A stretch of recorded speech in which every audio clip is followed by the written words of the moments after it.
শান্তি কি কখনো শর্তহীন হয়? যুদ্ধ থামাতে চাইলে কি আগে জমি ছাড়তে হয়? আর সবচেয়ে বড় প্রশ্ন, শান্তির নামে যদি যুদ্ধের মানচিত্রই বদলে যায়, তখন সেই শান্তি কার জন্য? ইউক্রেন যুদ্ধের গল্পে এসেছে নতুন এক প্রস্তাবটা এসেছে ওয়াশিংটন থেকে, আর সেটাই কিয়েভে বসে প্রশ্ন তুলে দিয়েছেন প্রেসিডেন্ট ভলোদিমির জেলেনস্কি।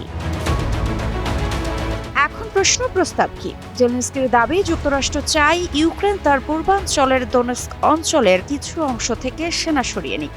যে অঞ্চলগুলো এখনো ইউক্রেনের নিয়ন্ত্রণে আছে সেগুলোকে ঘোষণা করা হোক একটি স্পেশাল ইকোনমিক জোন, অথবা কার্যত একটি ডিমিলিটারাইজড জোন।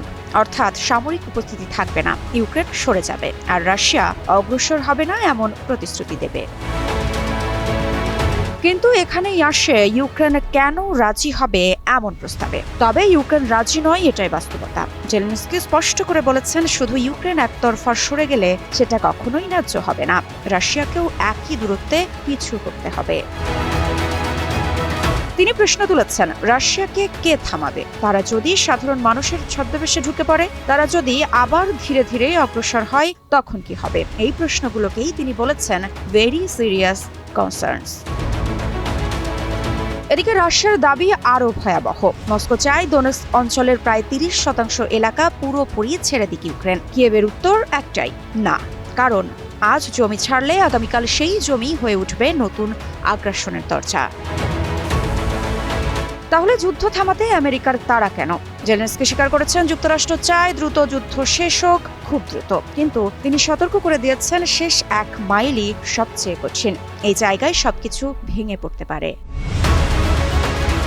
এখন পর্যন্ত ইউক্রেন পাঠিয়েছে একটি আপডেটেড 20 দফা শান্তি পরিকল্পনা, আলাদা ডকুমেন্ট, নিরাপত্তা নিশ্চয়তা নিয়ে আর যুদ্ধ পরবর্তী পুনর্গঠনের রূপরেখা। তবুও সমাধান ধরা দিচ্ছে না।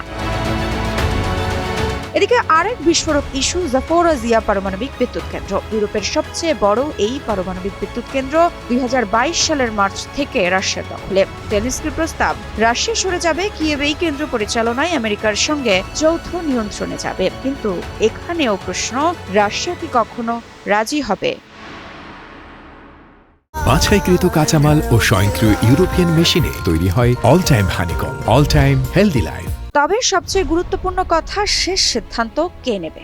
জেলেনস্কি এখানেই দরজা পুরোপুরি বন্ধ করেননি। তিনি বলেছেন, ইউক্রেন চাইলে নির্বাচন কিংবা গণভোটের মাধ্যমে জনগণের মতামত দিতে পারে। কিন্তু তিনি এটাও স্পষ্ট করে দিয়েছেন, শেষ পর্যন্ত অনেক কিছু নির্ভর করছে ফ্রন্ট লাইনে থাকা সেনাদের উপর।